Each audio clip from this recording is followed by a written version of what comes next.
Salut tout le monde, on se retrouve aujourd'hui, nouvelle vidéo YouTube. Donc comme prévu, ici on est avec le moteur 450 KXF 2019 de Max. Je vous ai fait la vidéo du démontage complet, on a fait un peu le point sur les pièces qu'il y avait à remplacer. Donc là, comment ça se passe? Aujourd'hui c'est remontage moteur. Nous sommes le dimanche 22 février. Donc le lendemain où on s'est occupé de la moto d'Hugo. Donc là aujourd'hui on s'occupe de la moto de Max, le remontage moteur complet. Donc ce qu'on est venu faire, à part de hors caméra, donc moi ce que j'ai fait c'est que j'ai remplacé donc la bielle. Donc là on a monté une bielle Prox. Donc ça je l'ai fait hors caméra, parce que ça je veux vraiment vous faire une vidéo dédiée. Parce que si je commence à faire tous les sujets que je veux faire en vidéo spécifique, la vidéo elle va durer 4h30 quoi. Je vous montre pas dans cette vidéo le rembiellage ni la métrologie du cylindre, etc. Parce que ça je l'ai fait hors caméra et je vais vraiment consacrer une vidéo que pour ça. Donc pour vous expliquer vraiment comment on change une bielle, comment on mesure un cylindre et comment on choisit la cote de son piston. Donc nous, ce qu'on a fait hors caméra, on a changé la bielle, on a fait la métrologie du moteur, on est venu remonter déjà les pignons de boîte de vitesse qui ont été refaits, donc ça je vais vous montrer un petit peu juste après. Donc on avait sur la vidéo, on avait beaucoup de pignons qui étaient très usés. Ce qu'on a fait c'est qu'on n'est pas venu remplacer les pignons, mais en fait on les a fait refaire chez ADS Laser à Paris. Donc c'est une société qui est dans la soudure laser, donc de la soudure de haute précision. Qui propose ce service, c'est-à-dire qu'en fait ils peuvent réparer les pignons, alors c'est que au niveau des crabeaux. Donc réparer une dent, ça c'est un service qu'ils proposent plus de ce qu'ils m'ont dit par téléphone, parce que c'est pas forcément quelque chose qui tient dans le temps. Par contre ce qu'ils font c'est qu'ils ressoudent directement sur le crabeau qui est arrondi, ils refont les arêtes, et là on a une boîte qui est vraiment toute neuve. On avait un pignon avec le traitement qui était usé, on est venu le remplacer. Donc là on a remonté la boîte complètement. Max hors caméra il s'est occupé de nettoyer toutes les pièces à la fontaine, donc là tout est propre. Donc là ça va être prêt pour le remontage. On a toutes les pièces d'origine ici, les joints, pistons, chaîne de distribution, bougie, tout ça. Donc dans un premier temps, on rentre tout de suite dans le vif du sujet. Donc le carter moteur, moi je commence toujours par le carter moteur côté transmission primaire, donc côté embrayage. C'est mon sens de travail, il y a des personnes qui le remontent dans l'autre sens, d'autres de ce côté-là. Enfin, chacun voit midi à sa porte. Donc là, les carters sont propres, on a enlevé le roulement de vilebrequin. Nos roulements de boîte de vitesse sont en excellent état, hein. C'est pas un moteur qui avait énormément d'heures non plus, donc ils sont en très bon état, il n'y a pas forcément nécessité de les remplacer. Donc, première étape, on chauffe le carter. Pourquoi? Pour dilater la portée de roulement, pour y mettre le roulement de vilebrequin sans devoir taper dessus, hein, parce que si on tape sur un roulement, c'est vraiment pas terrible du tout, même pour le carter, etc., c'est pas top. Donc, on met à chauffer le carter moteur et on va pouvoir enfiler le vilebrequin avec le roulement de vilebrequin et on va remonter notre boîte de vitesse, tout ça. Donc, allez, c'est parti, la chauffe.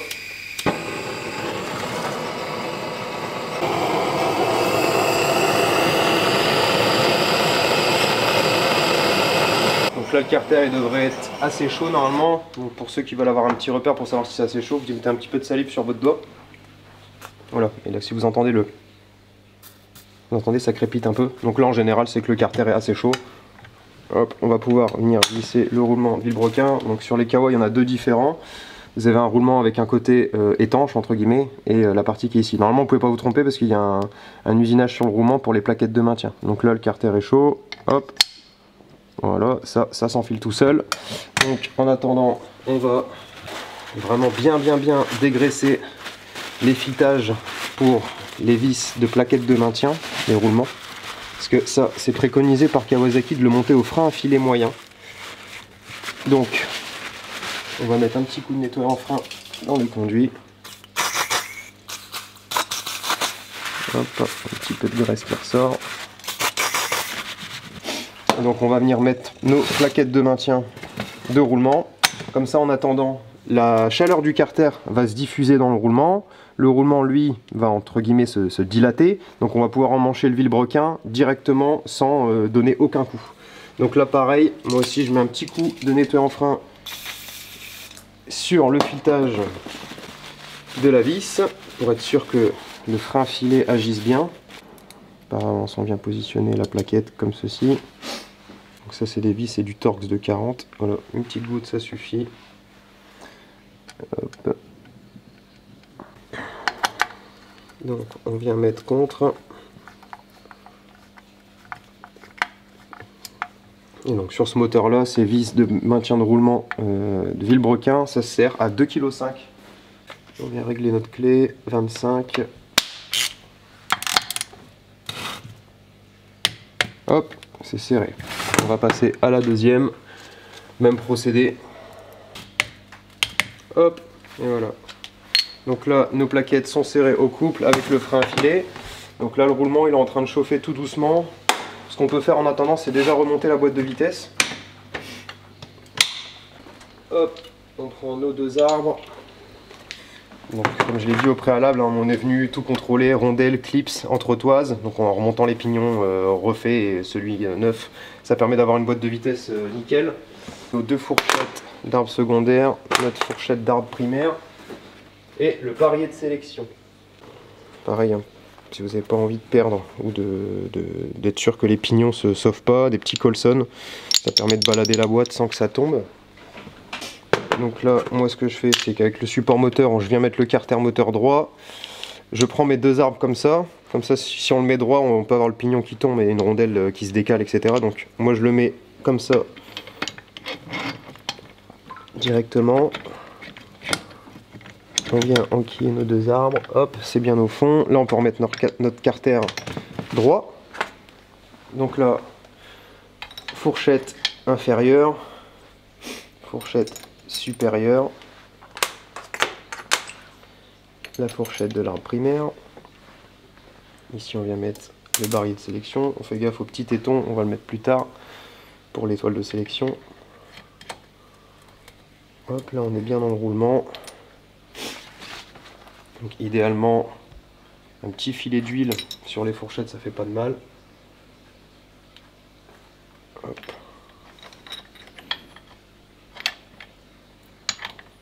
Donc la fourchette du bas va dans la première gorge du barillet. Là, petit coup de gras également. Là, donc la deuxième de l'arbre secondaire, elle vient se mettre dans la dernière gorge du barillet. Et celle au milieu, c'est celle pour l'arbre primaire. Hop, un petit coup de gras. Enfin, d'huile de montage, d'huile moteur, hein, ça suffit. Hop, et on vient se mettre dans l'empreinte. Donc là, pareil, un petit coup d'huile sur les axes, ça fait pas de mal. Hop, donc voilà, tout est aligné. Donc là déjà on doit avoir nos arbres qui tournent bien librement.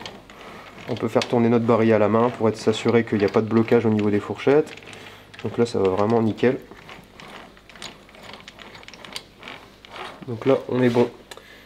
Un petit filet d'huile sur les arbres. Pareil, quand vous remontez les pignons, un petit filet d'huile dans les pignons, ça fait pas de mal. Pour pas que ça démarre à sec, hein, parce qu'il y a des petits traitements à l'intérieur des pignons.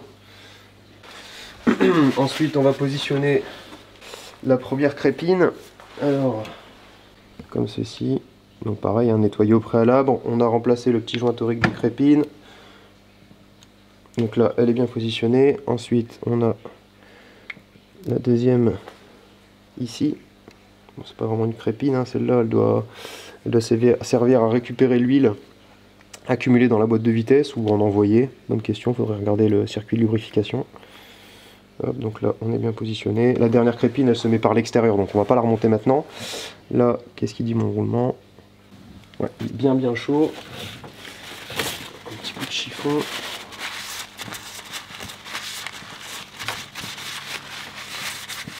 Un petit coup d'huile dans le roulement, pareil. Et là on va pouvoir normalement mettre notre vilebrequin et ça devrait rentrer tout seul sans taper dessus. Alors, pareil, pas se tromper de sens, hein, forcément le cône c'est côté rotor d'allumage avec la chaîne de distribution, et là où il y a c'est cranté, où il y a une cannelure, ça c'est pour les pignons de transmission primaire. Hop, et voilà, ça rentre tout seul. Donc là on est tout bon. Donc dernière étape, donc là-dessus sur ces moteurs là, il n'y a pas de joint intercarter. Donc il y a des moteurs où c'est un joint intercarter et d'autres non, c'est montage à la pâte à joint. C'est monté comme ça d'origine, parce que j'ai déjà pas mal de clients qui s'obstinent à pas vouloir monter à la pâte à joint et qui s'embêtent à faire un joint papier. Alors le souci du joint papier, ça dépend, hein, sur moteur 2 temps ou 4 temps, il y a des jeux de boîte, donc c'est-à-dire les jeux latérales d'arbres de boîte à respecter, donc il faut une certaine valeur. Et forcément, si vous venez rajouter, je sais pas, une feuille par exemple de 0,5 entre vos carters, donc déjà vous vous retrouvez avec une boîte qui va faire gauche-droite plus que ce qu'elle ne devrait, donc pas terrible. Et pareil pour le jeu latéral au niveau du vilebrequin, parce qu'il y a des vilebrequins qui sont pas serrants dans le carter moteur, donc c'est pas pour rien. Si le moteur il était conçu pour être refermé à la pâte à joint, ça sert à rien de découper un joint, vous allez faire pire que mieux.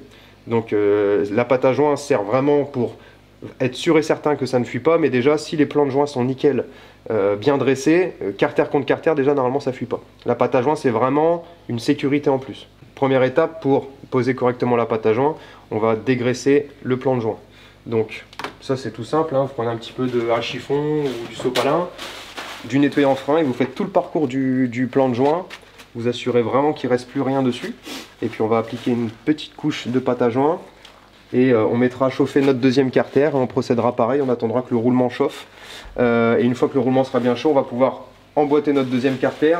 Normalement ça devrait rentrer facilement. Il faut tapoter un tout petit peu sur les carters vraiment pour que ça rentre. Mais il ne faut pas taper comme un âne. Parce que ça doit s'emboîter correctement si on a les bonnes méthodes de montage avec la dilatation de la chaleur, etc. Ça doit rentrer tout seul. Donc là, moi je vais mettre à chauffer le deuxième carter. On va dégraisser le plan de joint au nettoyant frein et on se retrouve au moment d'emboîter le deuxième carter. À là tout de suite. Donc on a dégraissé le plan de joint. On a mis le deuxième carter à chauffer, donc en attendant on va appliquer la pâte à joint sur le carter qui est un petit peu refroidi, hein, pour pas que la pâte à joint sèche instantanément. Alors, moi j'utilise de la Loctite SI 5660, donc je bosse avec ça depuis des années, ça fonctionne très très bien. Moi ce que je fais, c'est que j'en mets un petit peu sur mon doigt dégraissé auparavant, quoi. Et puis je viens tapoter un petit peu pour mettre vraiment un petit filet partout sur le bloc, pour pas mettre une trop grosse couche. Parce que le souci, surtout sur un moteur 4 temps, c'est que si vous mettez par exemple trop de pâte à joint vraiment excessivement, vous avez ici des petits conduits d'huile, je vous montrerai après. Vous avez un petit trou ici par exemple avec un joint torique, donc ça c'est un conduit d'huile. Et le problème c'est que si vous gavez ça de pâte à joint, vous pouvez avoir de la pâte à joint qui s'en va dans les conduits de lubrification du moteur. Et vous pouvez avoir un gicleur d'huile par exemple qui est bouché. Et alors là, je vous fais pas la messe, mais il y a catastrophe. Quand il n'y a plus de lubrification dans un moteur 4 temps ou même 2 temps, hein, mais dans un 2 temps il n'y a pas de gicleur d'huile parce qu'il n'y a pas de pompe à huile, là ça peut vraiment être destructeur. Donc il faut vraiment y aller mollo au niveau de la pâte à joint. C'est pas parce que vous allez en mettre une blinde que ça va être plus étanche, pas du tout. Il faut avoir des plans de joint de très bon état, bien dégraissés, et ça fait largement le taf. Hop, voilà, ça c'est assez chaud, on a le doigt qui colle dessus. Donc on va venir mettre le deuxième roulement du requin. Je vais me brûler les pattes. Hop, donc roulement d'origine Kawa. Donc là on se trompe pas de sens, hein. L'usinage du roulement pour les plaquettes, donc vers nous. Hop, ça rentre tout seul. Moi de mon côté j'ai déjà dégraissé les vis et les filetages du carter pour le frein filet. Hop.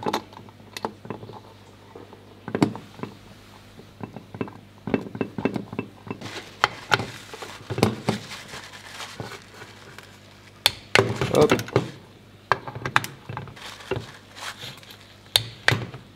Et voilà. Donc, on va remettre un coup de dégraissage sur le deuxième plan de joint. Forcément, il faut que ce soit sec aussi de ce côté-là. On passe un petit coup de chiffon avec du nettoyant frein dessus. C'est vraiment important d'avoir un plan de joint vraiment bien propre. Ça évite toute fuite. Donc là on va laisser le roulement chauffer tranquillement par le carter. Une fois que le roulement est bien chaud, on vient remboîter ça et normalement ça devrait s'emboîter sans trop de soucis. Donc là j'ai déjà appliqué ma pâte à joint, donc un petit filet partout, pas d'excédent, au moins il y a largement ce qu'il faut et ça va pas déborder de partout.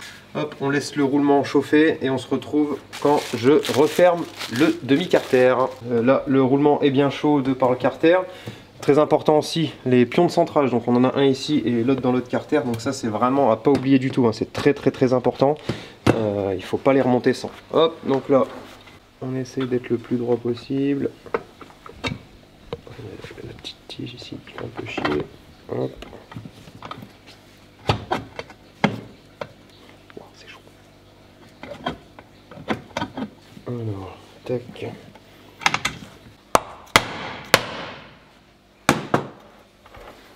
Hop, on va venir mettre nos vis.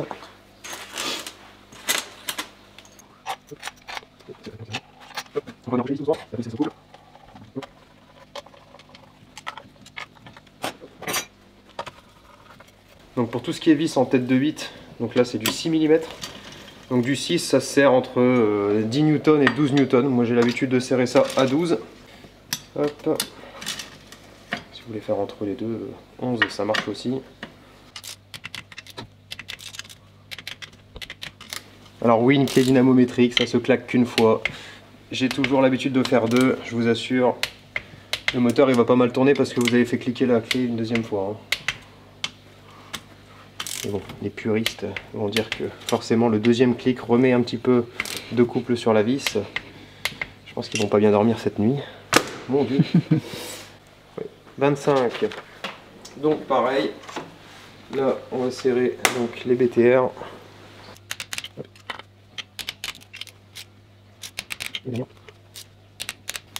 Voilà.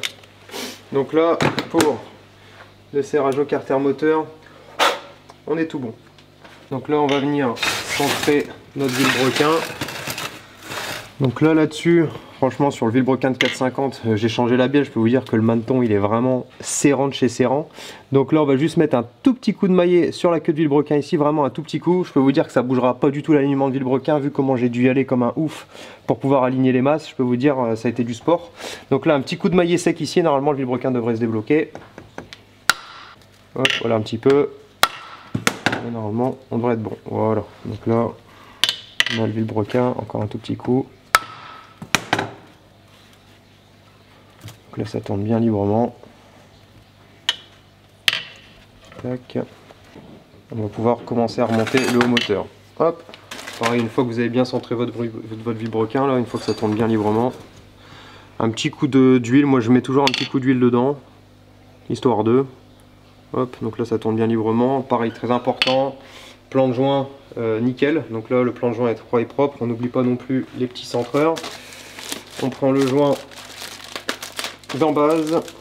Donc ça, faut pas les graisser, faut les monter à sec, hein, tout simplement. Donc ça, faut éviter au maximum d'avoir de l'huile dessus. Hop, donc là, on est bon. Ensuite, pour le piston, donc là, nous, on a vérifié le jeu à la coupe du segment. Donc ça, pareil, hein, j'expliquerai comment ça se fait dans la vidéo métrologie, hein, parce que ça, c'est pareil, c'est un point à contrôler qui est assez important. Donc là, au niveau du jeu à la coupe, on est bon. On a fait aussi notre mesure de cylindre au préalable pour prendre la bonne cote de piston. Donc là, on vient mettre notre premier segment. Et ensuite, on a le racleur d'huile. Pareil, hein, pas besoin non plus de vous casser la tête pendant 1000 ans pour le tierçage des segments. Vous les mettez à l'opposé, mais je veux dire, il n'y a pas d'ergot. Hein, donc lui, le segment, quand vous allez faire fonctionner le moteur, il va bouger de gauche à droite. Hein. Donc vous pouvez faire une marque là où vous avez mis le pincement du segment, redémonter 30 heures après, vous allez voir, il est plus au même endroit.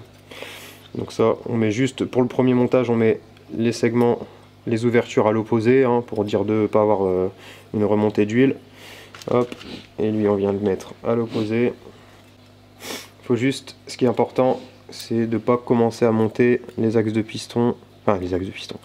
La coupe du segment, il ne faut pas que ce soit dans l'angle de l'axe du piston. Moi, ce que je fais, c'est que je les mets devant, derrière. Donc, je mets le premier segment, l'ouverture devant. Le deuxième segment, ouverture derrière. L'autre segment, le troisième en dessous, l'ouverture devant. Comme ça, au moins, c'est opposé. Le chemin, entre guillemets, pour la compression est le plus long à franchir. Hop, donc là, on est bon. Donc là, hop. Vous venir mettre un petit coup d'huile dans le cylindre, vraiment léger, pas besoin d'en mettre des tonnes non plus. Donc là, un petit coup dedans. Hop. Hop. Donc pareil, la flèche forcément côté échappement. Donc on se trompe pas, on vient bien passer les segments correctement. Hop. Hop.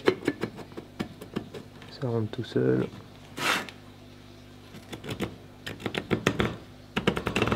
Hop. Et ce qu'on va faire, c'est qu'on va venir déjà monter un clips à l'avance.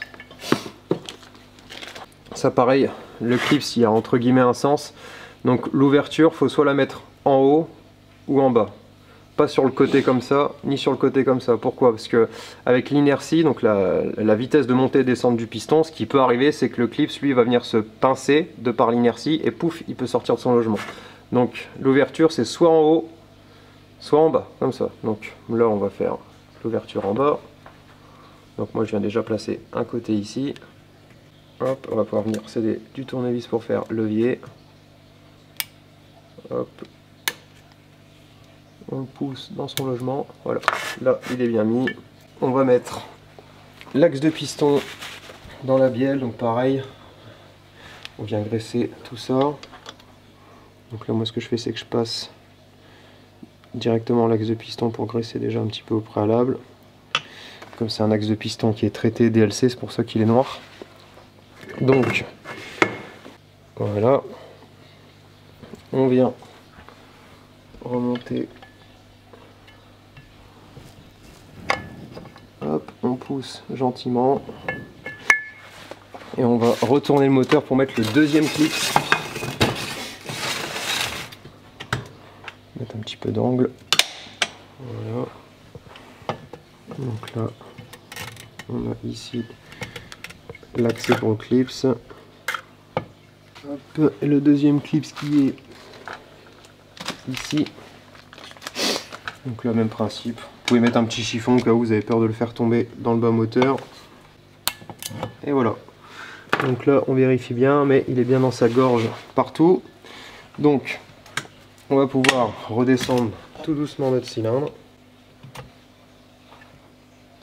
Hop. Et voilà. Hop, et on peut faire remonter notre vilebrequin. Ah putain, j'ai les mains qui glissent. On vient essuyer le surplus d'huile. Là, on va dégraisser le plan de joint, parce que ça c'est pareil pour le joint de culasse, c'est vraiment important d'avoir un plan de joint le plus sec possible. Pas avoir d'huile sur le joint de culasse.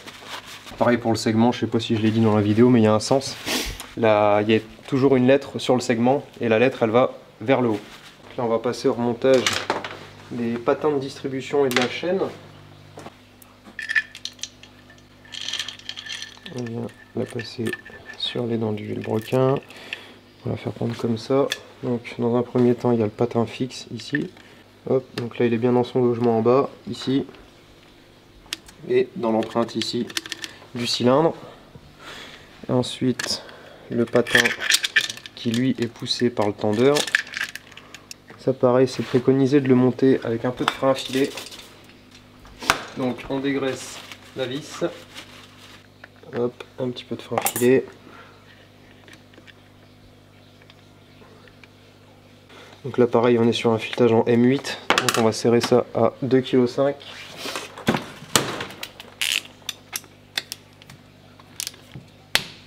Hop, voilà. Donc la chaîne, c'est là. On va la faire tenir avec une clappe. On va repasser de l'autre côté, on va monter tout ce qui est sélection de boîte de vitesse, pompe à huile, transmission primaire. On va commencer par l'étoile de sélection. Il y a un petit éton à mettre dans le trou. Donc le petit éton de centrage qui va dans le logement du barillet de sélection. Hop, comme ça. Pareil, la vis frein à filet. Ça sert à 2,8 kg, 28 Newton. Pour faire levier sur le dos de sélection. Donc hop, je viens me mettre dans le trou. Je fais un tout petit levier ici sans trop forcer. On vient mettre l'étoile de sélection dans l'empreinte.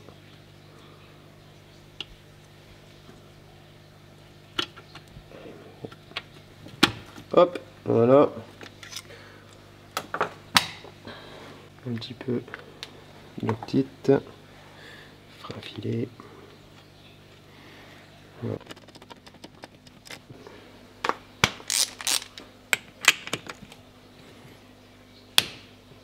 Hop. Donc là on peut venir checker déjà si toute la boîte de vitesse fonctionne correctement de par l'étoile de sélection. Donc là on est en 5, 4, 3, 2, 1, point mort. On vérifie bien, on est bien en point mort. Donc là notre boîte de vitesse fonctionne correctement. Je vais regarder s'il faut remonter la pompe à huile d'abord ou le système de sélection. Je vais regarder la place que ça prend. Donc là, la pompe à huile. Pareil, on met un petit peu d'huile dans l'hélice ici. Donc là, sur ce modèle là, il n'y a pas de joint. Hop. Pareil, il y a deux petits centreurs, il faut bien faire attention à bien mettre les centreurs. Hop. Hop, voilà, on est bien contre. Donc là pareil, il y a 2 vis en M6. Donc un petit peu de frein à filet aussi sur ces vis là. Et 12 newtons. Je vais les approcher. 12 newtons.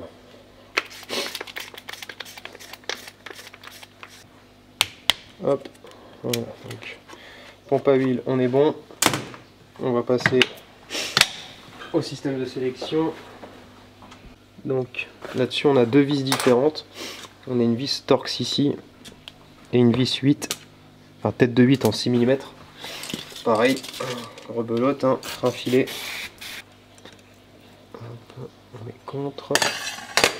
Ça doit être 8. Hop, et la vis, pareil. Hop, on est bon. Donc là, on va monter l'axe de sélecteur. Petit centreur ici, qu'on vient mettre. Hop, comme ça. L'axe de sélecteur.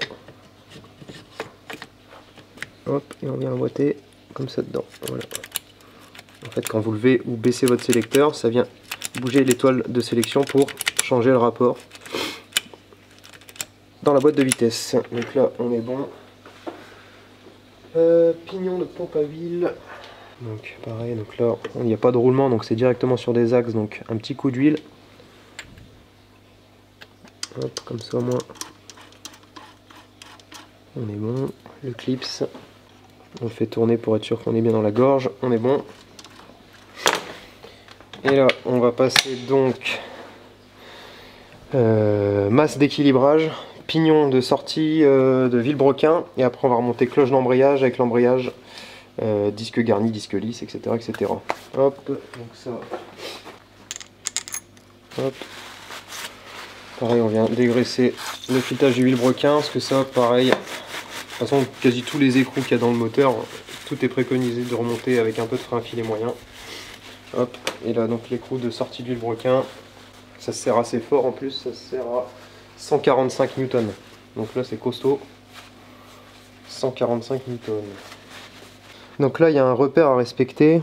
Donc là, je sais pas si la mise au point est bonne, mais normalement ça devrait aller. Il y a un petit point là au bout de mon pouce, il y a un petit point ici, et il y a un petit point ici.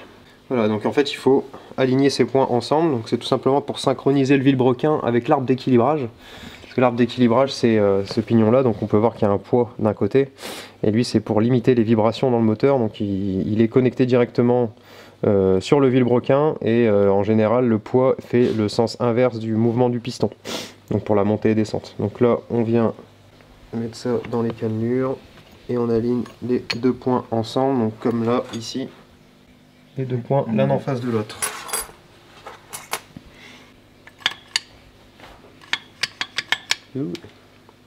Hop, donc là on est venu serrer les 3 vis ici, 12 newtons, le boulon ici donc 145 Nm.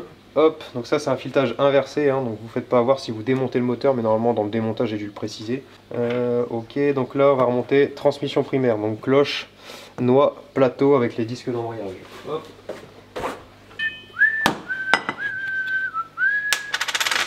Donc là on va mettre pareil, un petit peu d'huile sur l'arbre, un petit peu dans la cloche, parce que là il n'y a pas de roulement, donc c'est directement une bague en cuir ou bronze. Hop, il est bien emboîté, parce qu'il doit s'emboîter dans le pignon de vilebrequin, mais aussi dans la pompe à huile. Hop, donc là on est bon. La noix. Hop. Avec l'écriture donc qui est marqué outside, donc ça l'écriture c'est vers vous, forcément côté extérieur. Donc là c'est pas une rondelle à replier comme on peut voir sur la plupart des moteurs. Donc là c'est une rondelle qui est un peu bombée, donc qui vient faire pression sur l'écrou, plus l'écrou qui est maté ici aux 3 endroits, on peut le voir. Il est maté ici, ici. Hop, plus du frein à filet, ça bouge pas. Donc on va mettre contre avec le cliquet classique, et puis on va venir serrer ça au couple préconisé. Je crois qu'on est sur du 100 ou 110 Nm. Donc là on est contre, on prend la clé. Alors,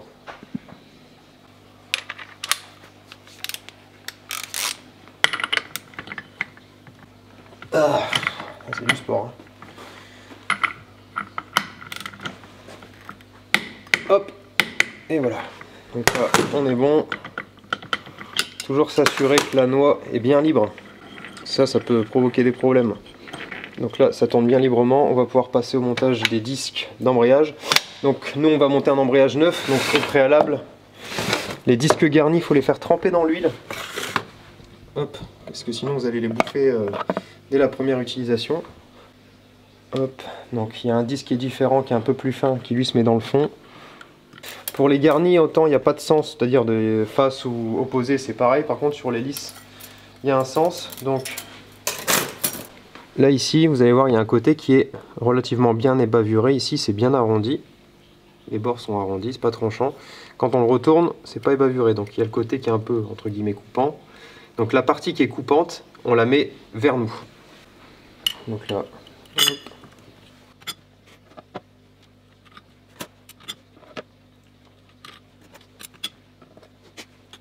Et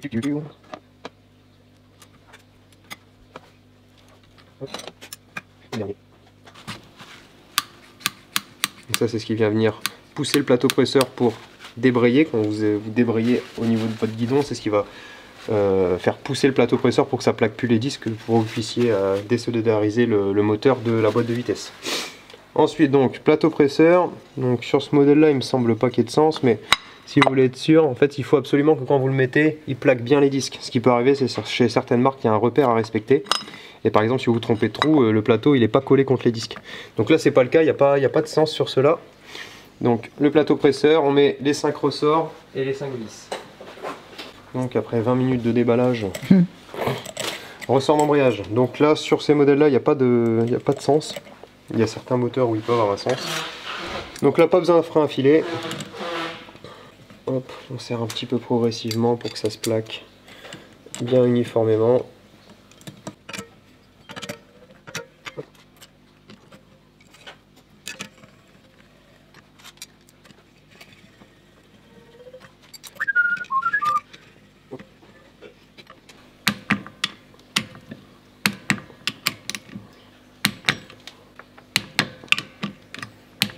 Hop. Donc pour l'embrayage on est bon, là on va venir mettre les centreurs pour le joint de carter d'embrayage et on va pouvoir refermer le carter d'embrayage.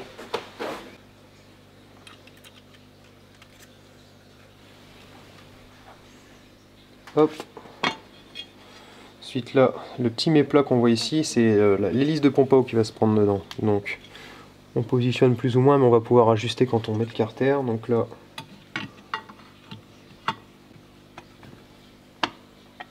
hop, on est bien dans le méplat. Et le carter, hop, donc là c'est bon. Le carter est bien contre. On met nos vis.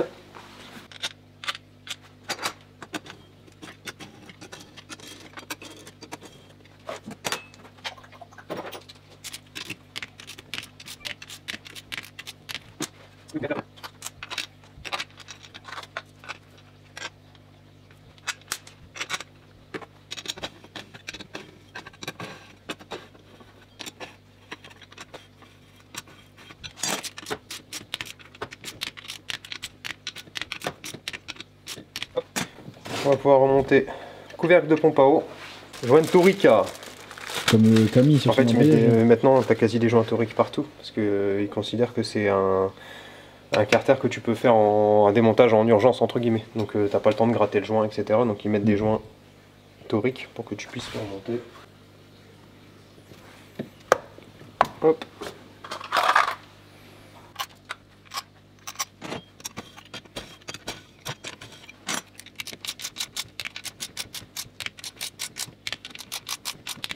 Ouais, c'est bon, hop.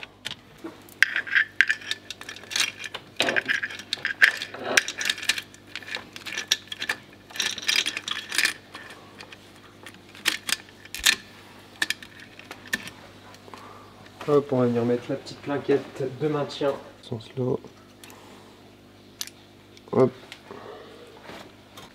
Dans le sens slow.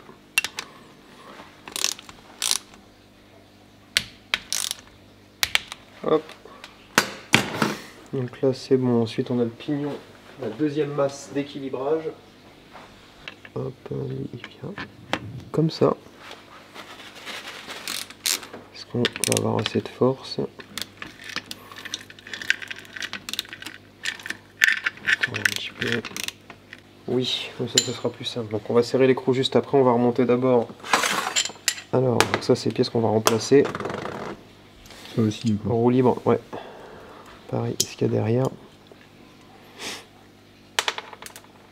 Hop, alors, hop, donc on est venu changer la roue libre. Donc effectivement, il faut enlever les 6 vis qu'il y a ici pour enlever la platine qu'il y a là. En fait, la roue libre est prise en sandwich entre le rotor et la platine qu'il y a derrière. Donc on a sorti les 6 vis, on a enlevé la platine, on a changé la roue libre. Là, on remet la clavette d'allumage. Hop, ensuite, on vient se mettre dans l'emplacement. Des fois, il faut jouer un petit peu avec la poulie derrière. Voilà. Donc la poulie tourne bien et dans l'autre sens, elle bloque pour bien embrayer sur la cloche. Hop. Écrou. Donc, on va venir serrer donc notre arbre d'équilibrage et l'écrou en même temps. Donc là, on était à 52 si je dis pas de bêtises. Et ici, on est à 55. Donc, on va reprendre la clé embrayage pour se prendre sur le roteur. Comme ça, on pourra bloquer les deux parties. Comme il y a des petites dentures, ça nous permet de bloquer.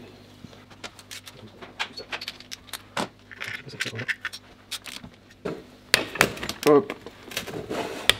On est bon. Et 55.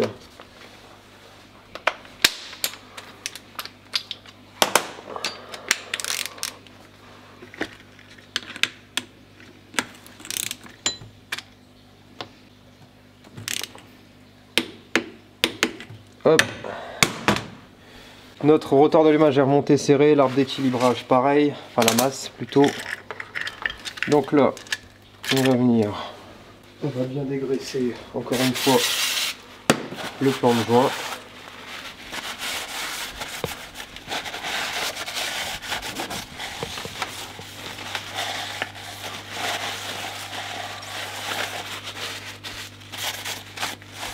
Comme ça on a un plan de joint nickel. Centreur.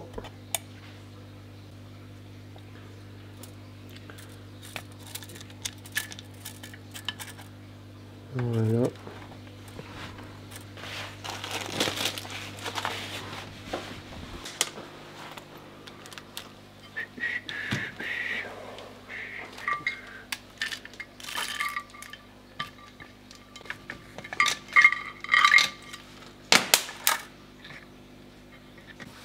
Hop, voilà. On peut venir récupérer notre chaîne. Comme ça. Alors un petit peu, je dis bien un petit peu d'huile moteur sur les filetages. Pourquoi faut pas en mettre de trop? Parce que le souci c'est que si vous en mettez vraiment de trop, vous allez accumuler beaucoup d'huile dans le fût de filetage en fait, dans le carter moteur. Et le problème c'est que si dans le fond vous avez trop d'huile et que vous venez serrer le bouchon, l'huile c'est pas compressible. Donc si vous serrez au couple, là vous pouvez exploser le carter ou casser le goujon, mais vous casserez le carter avant. Donc juste un filet d'huile moteur, hop, sur le filetage. Donc de toute façon on a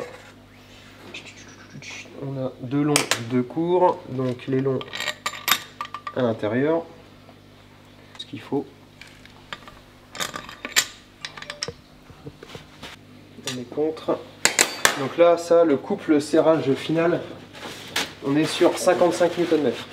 Donc moi, ce que je fais, c'est que je fais un serrage en 3 passes. En 3 passes, donc je fais 25, 35, 55. C'est ma façon de faire. Vous pouvez faire autrement.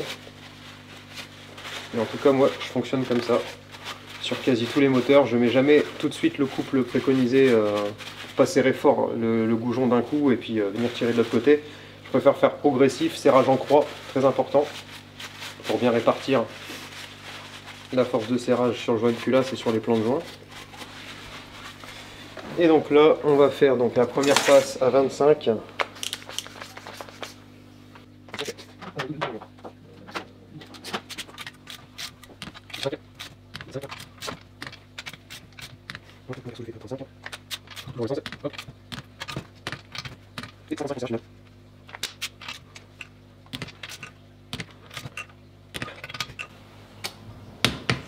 Et voilà. Ensuite on a la vis extérieure et la vis intérieure, à pas oublier. On ne peut pas se tromper parce que il y a une vis noire très longue, elle c'est pour l'intérieur.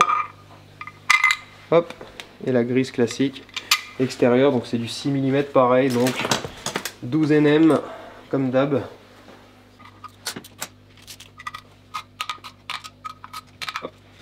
Voilà, donc là ce qu'on va faire c'est qu'on va venir donc mettre notre moteur au point Morrow. Donc on va enlever la bougie, on va se prendre directement avec une pige à l'intérieur pour trouver le point Morrow. On met nos arbres à cam, on va recontrôler notre jeu soupape. J'avais déjà contrôlé avant, on était bon, mais toujours être sûr pour le montage final qu'il n'y a pas une pastille qui est bougée, etc. Donc on va remettre nos arbres à cam au repère de distribution et on va prendre les valeurs de jeu soupape et on va voir si on est dans les tolérances constructeurs. Pareil, bien nettoyer les paliers d'arbres à cam, ça c'est vraiment ultra important. Et une petite merde là-dedans, ça peut vous coûter extrêmement cher. Parce que ça se répare pas. Enfin, donc ce sera du bricolage, mais la plupart du temps, il faut remplacer la culasse. Et en général, la culasse, c'est la pièce la plus chère qu'il y a sur le moteur, avec les carters moteur. Donc, bien nettoyer et bien mettre un filet d'huile en montant les arbres à cam. Donc, c'est conseillé de monter toujours en premier l'arbre à cam qui est le plus loin entre guillemets du tendeur. Donc là en l'occurrence on va monter d'abord l'échappement et après l'admission. Donc là on est normalement au point Morrow, on revérifiera après. Donc là on prend un peu d'huile sur le bout du doigt, on en met dans le palier, ici sur la surface de portée de roulement, hop, sur les petits linguets. L'arbre à cam d'échappement avec le décompresseur.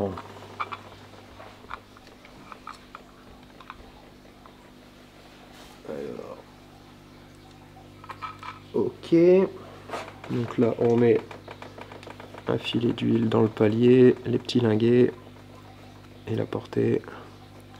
Voilà. Là, on est encore une dent. Bon, là on n'est pas trop mal. Donc le repère c'est point Morrow.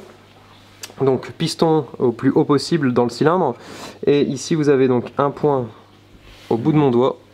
Parce que des fois le focus est un peu compliqué. Il y a un petit point sur le doigt. Le point ici, et côté admission, le point ici. Voilà. Donc ces points-là doivent être alignés avec le plan de joint qu'on voit derrière. Donc à l'horizontale, point Morrow, repère, aligné au plan de joint. Et là, normalement, vous êtes calé au niveau de votre distribution. Donc là, on va venir remonter le palier. Donc on n'oublie pas, donc les petites demi-lunes ici, elles se glissent dans la gorge devant le roulement, donc c'est pour caler l'arbre à cam simplement, pour pas qu'il puisse bouger de gauche à droite. Donc on vient le glisser dans la gorge. Hop, et voilà, donc là, nos arbres à cam sont posés. On va poser le palier supérieur. Donc là, on met le nouveau joint torique autour du puits de bougie. Moi je le graisse un petit peu pour être sûr qu'il colle bien. Donc même chose à faire attention pour le palier supérieur. Donc on nettoie bien la surface des paliers et on vient mettre un filet d'huile sur l'arbre à cam pour que ce soit graissé au premier démarrage. De toute façon, ce genre de moteur, le mieux c'est de faire un amorçage en huile. Donc un amorçage en huile tout simplement c'est que on peut le faire sur la moto ou sur l'établi, le plus pratique c'est sur la moto. Donc on laisse la bougie enlevée, on remplit le moteur d'huile avec le filtre à huile, tout ça. Et en fait on va venir faire un amorçage en huile avec le démarreur, simplement comme si on voulait démarrer le moteur sans avoir la bougie pour pas qu'il y ait de compression, que le moteur puisse prendre des tours avec le démarreur. Donc la pompe à huile va venir amorcer tout le circuit complètement pour qu'au premier démarrage on n'ait pas besoin d'attendre quelques secondes que la pression d'huile monte et du coup on a un arbre à cam ou d'autres pièces qui tournent sans avoir de pression d'huile. Donc ça c'est vraiment important de le faire sur les moteurs 4 temps quand vous faites une réfection complète. Quand vous avez tout démonté, pompe à huile, etc., forcément il n'y a plus rien d'amorcé. Donc le mieux c'est de faire un amorçage en huile, c'est même je dirais obligatoire. Pour vraiment préserver l'intérieur du moteur. Hop, un petit coup d'huile. On met les vis contre, pareil, donc là ici c'est bien fait sur ce moteur là. Vous voyez des numéros à chaque vis. Donc 1, 2, 3, 4, 5, 6, 7, 8. Donc ça en fait c'est le sens de serrage. Donc on va commencer par la 1, la 2, la 3 forcément jusqu'à 8. Et ça se serre à 10 Nm. Donc là on met ça contre. 3, 4, 5, 6, 7, 8. On va laisser la 1 kg. Donc on va 2, 3, 4, 5, 6, 7, 8. Donc là déjà dans un premier temps, quand vous avez serré vos paliers, ce qui est très important c'est que vos arbres à cames tournent très librement. Donc déjà ça peut vous donner une petite idée de si votre jeu au soupape est, on va dire, étant négatif ou positif, moi je sais plus, je ne crois pas le terme. Bon, ça veut dire que là, grosso modo, si on n'avait pas de jeu au soupape, c'est à dire que si vos soupapes étaient trop usés ou que votre réglage n'était pas bon, les ressorts seraient tout le temps en train de pousser donc sur les cames. Donc la soupape serait tout le temps en appui, donc on n'aurait pas un arbre à cames qui est libre comme ça. Et pareil, donc ça, pareil sur l'état des paliers d'arbre à cames, ça en dit beaucoup. Faut pas que l'arbre à cames soit dur, ça doit tourner librement. Donc ça déjà, quand vous avez serré votre palier, bien vous assurer que ça tourne librement. Donc là déjà, je sais qu'il y a du jeu aux soupapes. On ne sait pas si on a les bonnes valeurs, mais ce qui est sûr, c'est qu'on en a. Parce que là, les linguets ne sont pas en appui contre les cames. Donc là, on va prendre le jeu de cale et on va checker ça. Là on est venu contrôler le jeu aux soupapes, donc on était un petit peu bas dans les tolérances, donc on va mettre un tout petit peu plus. On avait 0,07 à l'admission et 0,10 à l'échappement. Et on va chercher plus aux alentours des 10, 0,10, 0,12 à l'admission et 0,18 à l'échappement à peu près. Hop, 290. Donc, bon, je referai une vidéo tuto pour un contrôle de jeu aux soupapes. Bon après c'est relativement simple, hein. Comme j'ai dit, vous mettez les arbres à cames au repère. Et en fait avec votre jet de cale vous venez, moi ce que je fais c'est que je prends un petit papier comme ça, sur lequel je mets, donc là c'est les deux grosses admissions dans le sens où moi je lis, donc admission gauche, admission droite, échappement gauche, échappement droite. Et en fait je note la valeur que je trouve. Et une fois que j'ai relevé mes 4 valeurs, donc je redémonte et je mesure mes pastilles. Et du coup, je viens déterminer avec la mesure que je trouve sur la pastille. Par exemple, là, si je veux plus de jeu, donc forcément, je vais venir mettre une pastille plus petite. Donc là, pour les deux admissions, on est OK. On va passer à l'échappement. Alors, tac. Petit aimant. Donc là, on a fait notre jeu aux soupapes. Donc là on est bon, donc en valeur on n'était pas bon aux 4 soupapes, donc là on a changé les 4 pastilles, donc là maintenant on a 0,12 admission et on a 0,17 à l'échappement. Donc là on est nickel, notre calage de distri est bon, on va pouvoir remonter le tendeur de distribution. Alors, donc sur KO c'est un tendeur comme ça, donc avec un ressort et un guide au milieu et le bouchon.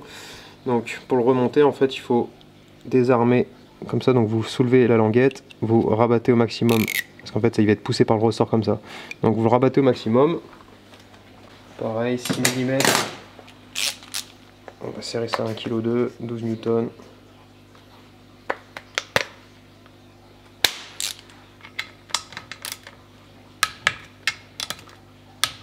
Hop, ensuite on vient remettre le ressort. Il y a une petite tige à l'intérieur pour que le ressort reste droit. Il faut vraiment qu'elle soit dedans, c'est très important.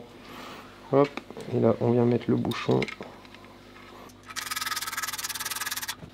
Hop, et là pour vérifier on va faire des tours moteurs à la main, histoire d'être sûr qu'on soit bon au niveau du calage, pour s'assurer.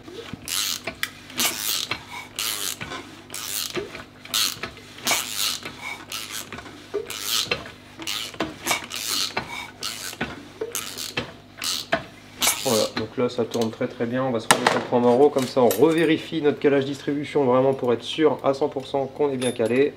Ça prend quelques secondes. Donc là on trouve le point maro.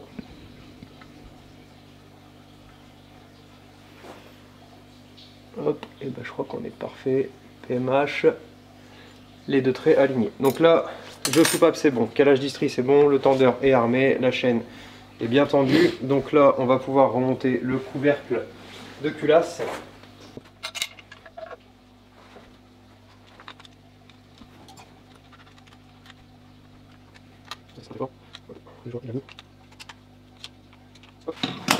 Donc de ce côté là on est bon, on va pouvoir remonter notre carter d'allumage avec roue libre, etc. Enfin les pignons pour la roue libre de démarreur. Donc là on met les centreurs, le joint et les poulies. Un petit peu d'huile sur l'axe, un petit peu d'axe sur l'huile, c'est pas terrible. Un petit coup d'huile. Voilà. Donc là on est bon, on met le joint et on remet le carter. Alors.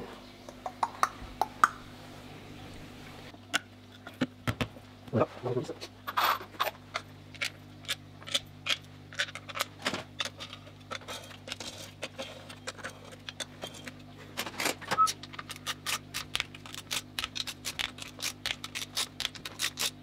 Voilà, donc là on est bon, on va venir nettoyer le petit restant de joint qu'on a ici.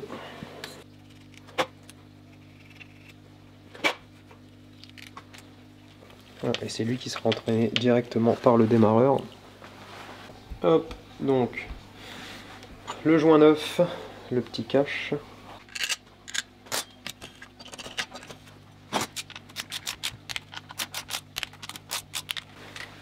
Donc là on est bon, on va pouvoir remonter le démarreur.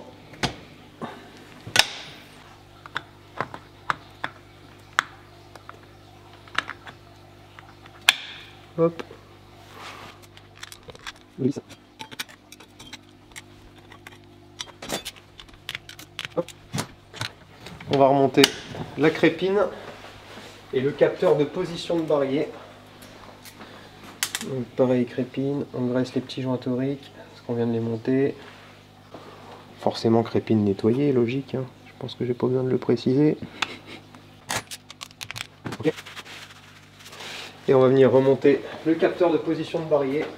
Donc, avant ça, on vient mettre les ressorts avec les petits poussoirs en laiton. Donc là, on prend le nouveau joint torique. Pareil, ça je conseille de le graisser quand même un petit peu pour être sûr qu'il ne vient pas se coincer dans la gorge du carter et ça peut des fois craquer le joint. On nettoie bien la piste.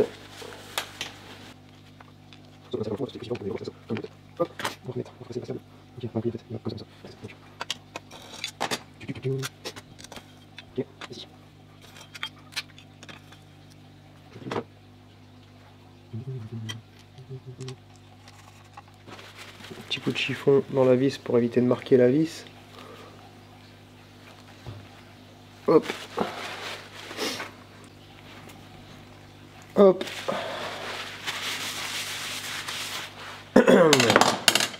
C'est récepteur. D'accord. Donc on va mettre un filtre à huile. Ça se trompe pas de sens, hein. Dédicace à Flo, il se reconnaîtra. Ça t'a coûté cher cette connerie.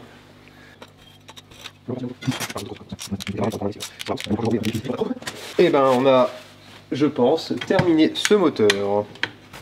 Bon voilà, ce moteur de 450 KXF 2019 est terminé. Donc là, prochaine étape, hein, on va remonter ça dans le châssis.